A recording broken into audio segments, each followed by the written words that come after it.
Second workflow we are going to take a look at is our data enrichment workflow, or feature engineering workflow. Often, we are limited by the datasets that we are given, or that are available to us, so it is important to extract as much information as possible from the workflow. In this workflow, we are taking our transactions dataset, and then we are renaming the columns. This will make them more readable in the future or to other users. After that, we are using our expressions node to use mathematical expressions to extract more information from certain columns.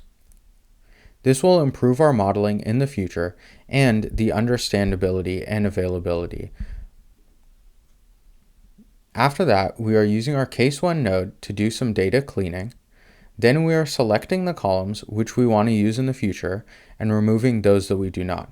It is important to always limit the scope of our datasets to keep them clean, understandable, and as small as possible. After that, we are saving to a CSV so that we can move on with our data engineering. Our next workflow is our third workflow, the feature engineering workflow. This is where we will take all of the datasets which we have either modified in the past or that are new to us now, and we are joining them together to create a master dataset. This master dataset is what will be used when we go to do our modeling work. First, we are joining our campaign description, our campaign table, and our coupon information into one table. And in the bottom here, we are using our transactions adjusted dataset, which we just took a look at, and our product dataset. After that, we are selecting only the columns that we need, and we are joining the 3 columns from the top and the 2 from the bottom into one master dataset. After that, we are doing some data cleaning steps.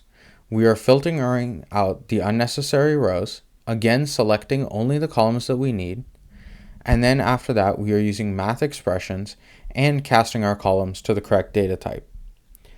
It is important that we consider all of the different data types, names, and their shapes before we go into modeling. This will make our modeling easier and cleaner. After that, we are grouping some of our columns on our household values, and then we are renaming the columns again to make them more understandable. It is also important to check not only the column names, but which columns you are carrying forward. After that, we are saving to a CSV, and we are ready for our next modeling step. Thank you for listening.